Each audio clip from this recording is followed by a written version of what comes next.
സംഗതി എല്ലാവരും പുതിയ തട്ടുകൾ തോട്ടങ്ങളിൽ വെക്കുന്നുണ്ട്. പക്ഷെ ഇതും കൂടെ ചെയ്തില്ലെങ്കിൽ വെച്ച തട്ടുകൾ വെറുതെ പോകുമെന്ന് ഞാൻ പറഞ്ഞു കഴിഞ്ഞാൽ നിങ്ങൾ അംഗീകരിക്കുമോ? നമുക്ക് നോക്കിയാലോ. മിക്കവാറും കർഷകരുടെ സംശയമാണ് തട്ട വെച്ച് കഴിയുമ്പോഴത്തേക്ക് എന്തൊക്കെ കാര്യമാണ് ചെയ്യേണ്ടതെന്നൊക്കെ ഉള്ളത്. അതിലേറ്റവും പ്രധാനപ്പെട്ട കാര്യം എന്ന് പറയുന്നത് ജൈവ മാർഗ്ഗങ്ങൾ തന്നെയാണ്, അല്ലെങ്കിൽ ബയോ ഗ്രാനുലർ ആപ്ലിക്കേഷൻ. ഒരു മാസത്തിന് ശേഷം നമ്മൾ രാസവളങ്ങൾ ഉപയോഗിച്ചാൽ മതിയായിരിക്കും. അപ്പോൾ ജൈവ മാർഗ്ഗത്തിൽ നമ്മൾ പ്രധാനമായിട്ടും 2 കൺസെപ്റ്റുകളാണ് നമ്മൾ ഇന്നത്തെ വീഡിയോയിൽ കാണാൻ പോകുന്നത്. അത് ഏതൊക്കെയാണ് നമുക്ക് നോക്കിയാലോ. അതിലേറ്റവും ആദ്യത്തെ മാർഗ്ഗം എന്ന് പറയുന്നത് പണ്ടോട്ട് നമ്മൾ ഉപയോഗിക്കുന്ന മാർഗ്ഗം തന്നെയാണ്, എല്ലുപൊടി വേപ്പിൻ ചേർത്തുള്ള കോമ്പിനേഷൻ. അപ്പോൾ അതിൻ്റെ കൂടെ നമ്മുടെ ചെടികൾക്ക് നല്ലപോലെ വേരാവാനും വളങ്ങളുടെ ലഭ്യത ഉറപ്പാക്കാനും സൂക്ഷ്മജീവികളും കൂടെ ചേർക്കുന്നത് നല്ലതാണ്.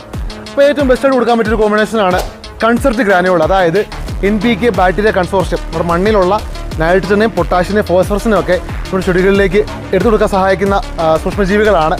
അപ്പോൾ കൺസെർട്ടിന് ഏകദേശം 1 കിലോയ്ക്ക് റേറ്റ് വരുന്നത് ഒരു 150 രൂപ റേഞ്ചിലേക്കാണ്. അതിൻ്റെ കൂടെ നമ്മുടെ ചെടികളുടെ വേരുകൾ നല്ലപോലെ ഇനിഷ്യേറ്റ് ആവാനായിട്ട് നമുക്ക് കൊടുക്കാൻ പറ്റിയ കോമ്പിനേഷനാണ് നമ്മുടെ വാം എന്ന് പറയുന്നത്, അതായത് വെസിക്കുലർ അർബസ്കുലർ മൈക്കോറൈസ. അപ്പോൾ ഏകദേശം റൂട്ടാൻസ് എന്നൊക്കെ പറഞ്ഞ് നമ്മുടെ മാർക്കറ്റിൽ അവൈലബിൾ ആണ്. അപ്പോൾ റൂട്ടാൻസിയുടെ റേറ്റ് വരുന്നത് 1 കിലോയ്ക്ക് ഏകദേശം 200 രൂപ റേഞ്ചിലൊക്കെയാണ് വരുന്നത്.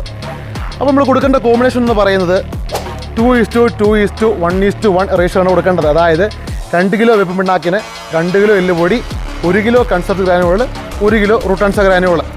അപ്പം ഇത് നമ്മൾ മിക്സ് ചെയ്തിട്ട് ഒരു 100 മുതൽ 150 ഗ്രാം വരെ ഒരു ചെടിക്ക് ഇട്ട് കൊടുക്കുകയാണെങ്കിൽ നല്ല കരുത്തുള്ള വേരുകൾ ഉണ്ടാകുകയും ചെയ്യും, ചെടികൾക്ക് നല്ല ആരോഗ്യം കിട്ടുകയും ചെയ്യും. പക്ഷേ ഈ പറഞ്ഞ കോമ്പിനേഷന് ചെറിയൊരു പ്രശ്നമുണ്ട്. നമ്മുടെ മാർക്കറ്റിൽ ഡിമാൻഡ് കൂടി കഴിയുമ്പോഴത്തേക്ക് സ്വാഭാവികമായിട്ടും ക്വാളിറ്റിയിലും കുറവ് വരും, അതുപോലെ തന്നെ ലഭ്യതയിലും കുറവ് വരും. അപ്പോൾ ഈ ടൈമിൽ ക്വാളിറ്റി കുറഞ്ഞ സാധനങ്ങൾ യൂസ് ചെയ്ത് കഴിഞ്ഞാൽ നിൽക്കുന്ന ചെടികളോടെ പോകത്തേ ഉള്ളൂ. അങ്ങനെ പോയ കുറേ കർഷകരെ എനിക്കറിയാം. അപ്പോൾ നമുക്ക് അതിന് ഓൾട്ടർനേറ്റീവായിട്ട് ഏറ്റവും നല്ലപോലെ തന്നെ ക്വാളിറ്റിയിൽ കൊടുക്കാൻ പറ്റിയ ഒരു കോമ്പിനേഷൻ ഞാൻ പറഞ്ഞു തരാം. അതിലേറ്റവും ആദ്യം തന്നെ നമ്മുടെ രാജ്ഫോസ്, ഫോസ്ഫറസിൻ്റെ ക്വാണ്ടിറ്റി കൂടുതലുള്ള രാജ്ഫോസ്, അതിൻ്റെ കൂടെ ample ഗ്രാനുവൾ, humic, fulvic, seaweed, amino, അതേപോലെ തന്നെ നമ്മുടെ പ്രോട്ടീൻ ഹൈഡ്രോസൈറ്റൊക്കെ അടങ്ങിയിരിക്കുന്ന ഒരു കോമ്പിനേഷനാണ്. 1 കിലോയ്ക്ക് ഏകദേശം ഒരു 75 to 80 രൂപ റേഞ്ചിലൊക്കെയാണ് വരുന്നത്.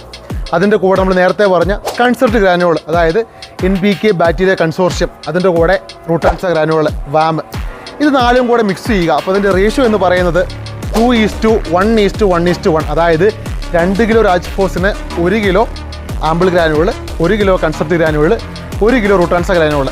ഇത് 4ഉം കൂടെ മിക്സ് ചെയ്തിട്ട് ഒരു 100 ഗ്രാം വെച്ച് 100 അല്ല 150 ഗ്രാം വരെ നമുക്ക് കൊടുക്കാം. ചെടികൾ കിട്ടി നോക്കിക്കൊള്ളുക. നല്ല റൂട്ടിങ് നമ്മുടെ ചെടികൾ കാണിക്കും. അതിനുശേഷം ഒരു 30 ദിവസം കഴിയുമ്പോഴത്തേക്ക് നല്ലൊരു രാസവളം കൂടെ ചെയ്ത് കഴിയുമ്പോഴത്തേക്ക് നമ്മുടെ ചെടികളുടെ കണ്ടീഷൻ തന്നെ മാറും. അപ്പോൾ നമുക്ക് ഈ 2 കോമ്പിനേഷൻസും തോട്ടങ്ങൾ ഉപയോഗിക്കാവുന്നതാണ്. ഞാൻ കുറച്ചുകൂടി പ്രിഫർ ചെയ്യുന്നത് 2ാമത്തെ കോമ്പിനേഷനാണ്, അതായത്